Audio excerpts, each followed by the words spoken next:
Good afternoon, everybody. So today we are on the old discs that we've dug out the hedge just to get a bit of extra cultivation work going. They're probably around 25 years old, maybe a little bit more. Sort of Parmenter Super Utahs. We're just dragging them behind the John Deere 6050 today. This is all winter wheat stubble that will be going into green cover, and then it'll stay in green cover for nitrogen fixing. It's going to be a combination of oats, vetches and a few other bits and pieces, which we will drill very soon, and it'll stay in that until next harvest, where we'll spray it off. We'll top it, mix it in, and it'll follow with an entry of wheat. Hopefully the vetches and other things will unlock a little bit of nitrogen from within the soil.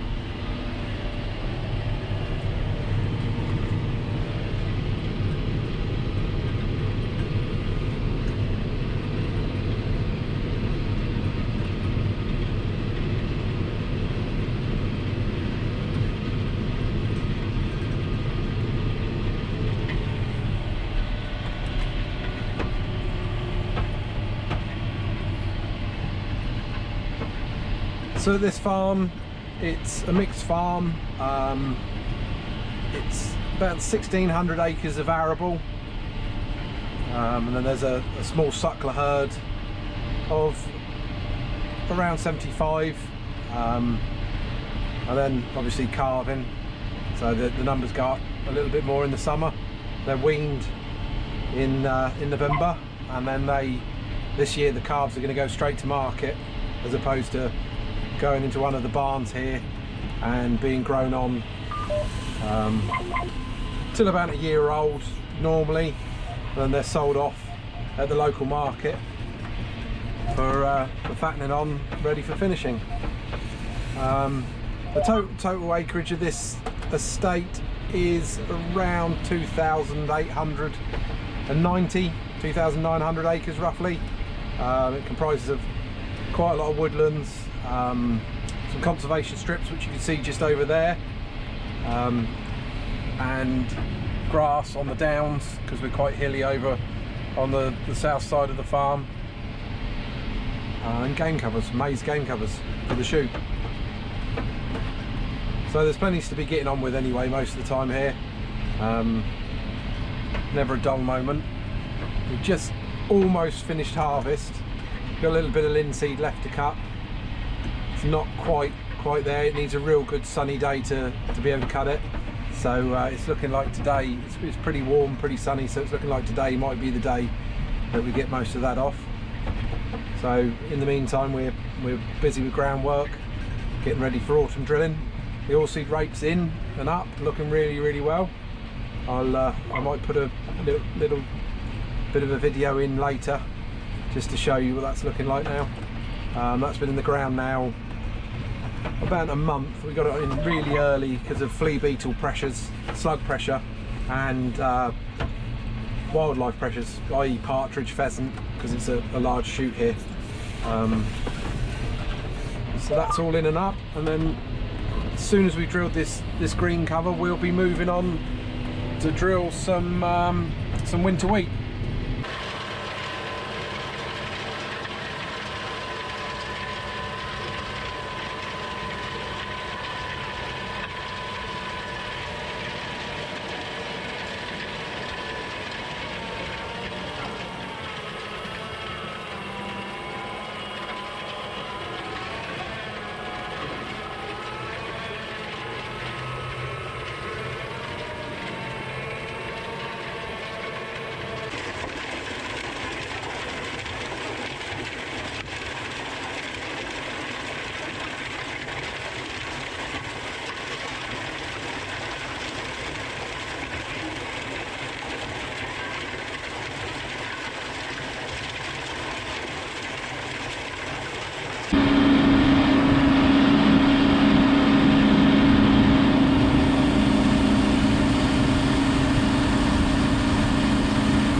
So the tractor we're in here is the 6250R.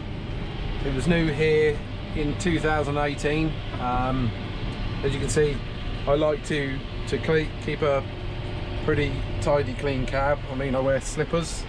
The boots stay at the door, and there's the dog, Piper the puppy.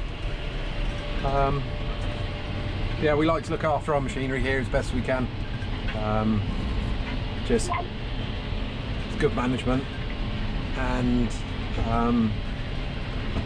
we all have our own tractors that we drive, owned by the estate, but we have our own tractors that only we drive, so it's down to us to look after maintenance on them, and keep them in as good a condition as possible. Obviously, what with farming, it's pretty mucky at times, and you're in some challenging situations where you can get a few scratches or muck on it, but we try to keep them as tidy and as in good nick as possible.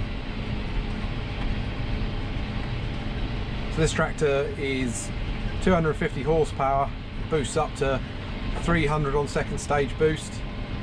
It does all the main of the drilling with a 6-meter Sprinter, Porsche Sprinter drill. Does the rolling, a proportion of the cultivations, and in the summer it's on the corn cart trailer, following the combine around.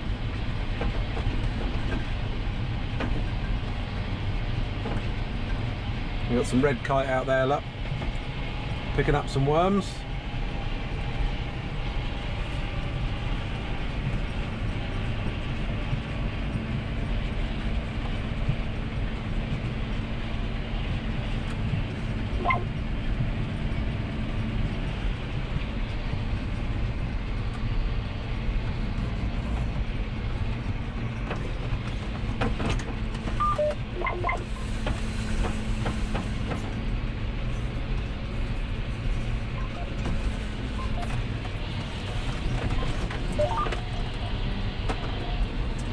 So I believe that these discs that are on the back, the Parmeter Super Utahs, they spend most of the time in the hedge, parked up.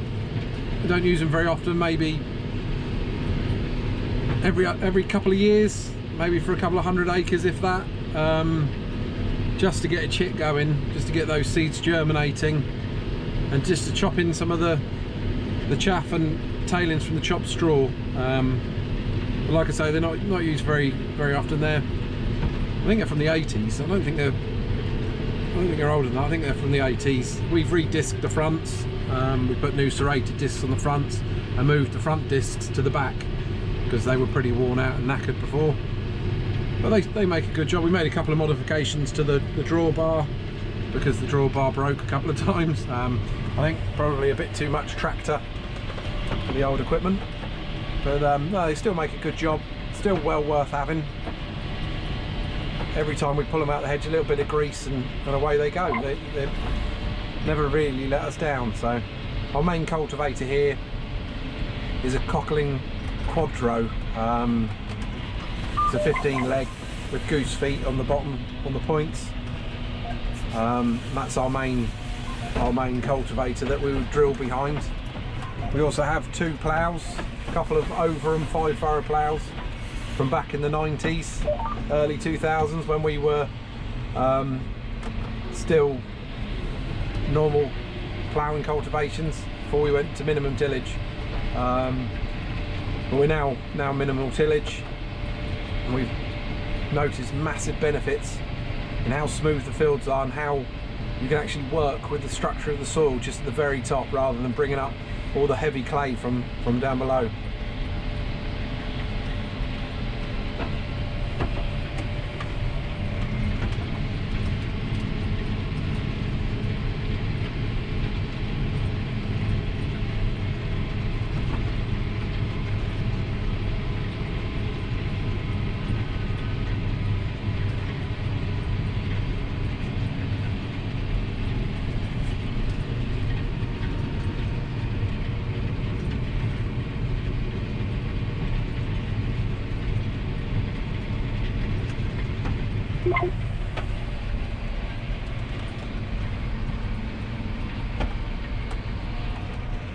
So over there you can see there is a wild bird cover. that's winter bird food. So that's drilled at 15-inch spacings with the horse drill. We block some coulters off, and it's full of linseeds and kales and all sorts of things to feed the birds through the winter. Part of the conservation scheme that we're in. We get that from a local seed dressing and merchant, and no, it's grown very, very well. We put a little bit of time and effort into it this time to sort of try and get the establishment there. We tend to grow it in places, patches of the field where nothing really grows that well. It's a heavy clay cap headland up there, which is, the sun rises over there and sets on this other side of the hill, so it's always very wet. You can never really do anything with it. A crop of wheat or any other cereal for that matter doesn't really do very well on that headland, so it's now been pulled out of arable rotation and put in as a conservation strip. We've got another big one up on the top there, which is going to be wildflowers called Bumblebird Mix, and then we've got another one along here. You can see we're just coming towards now, and we're very impressed with how well they've grown. They went in right on the cut-off date of when they could be drilled. We managed to get them in. The weather just gave us enough of a window to get them drilled, and I mean, they hit the ground running. They are absolutely fantastic. I think what I'll do is we'll jump out, stretch our legs, and we'll have a quick look at them. Let the pup out to stretch our legs. We'll have a little look and see what's going on. Come on then, puppy. Good girl. Good girl.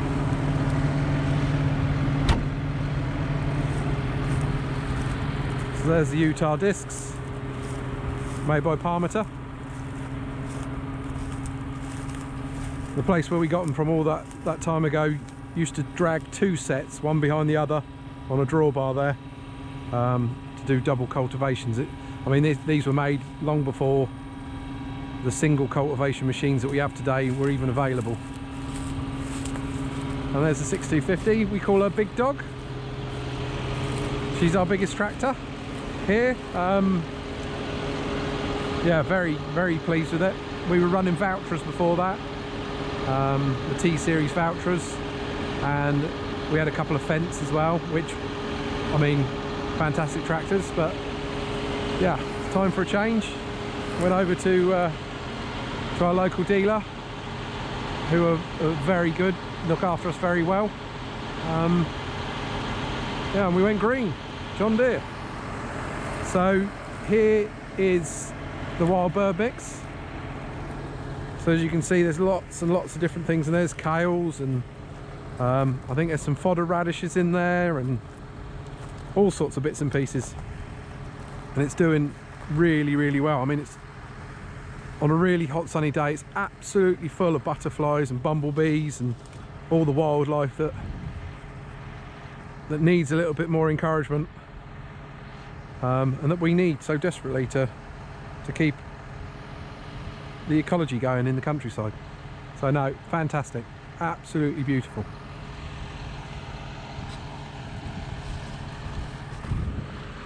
Here's Piper the dog. Little pup. Hello. Hello. Good girl. Go on then. So yeah, this was a wheat crop last year.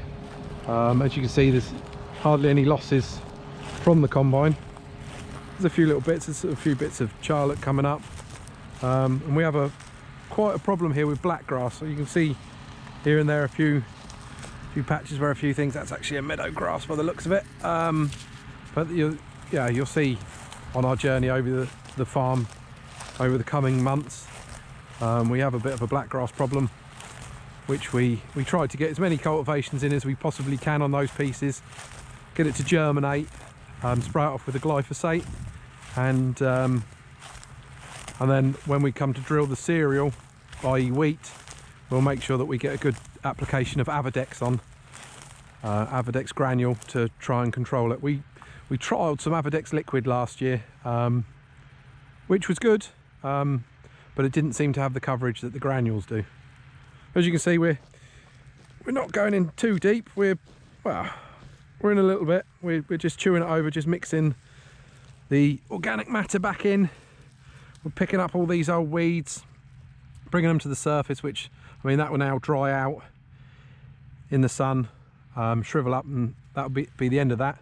So it's for an old bit of kit, it's not doing too bad.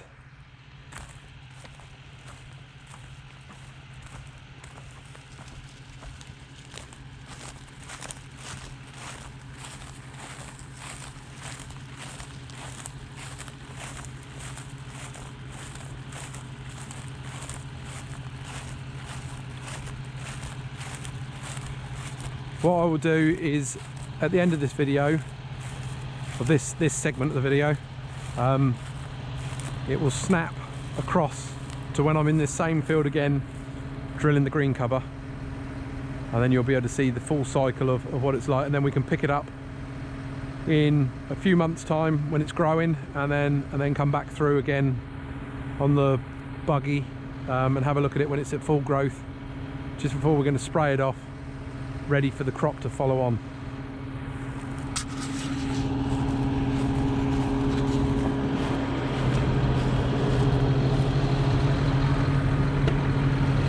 Go on, pup. Come here. Good girl. Good girl. In you go. In your bed. That's not your bed.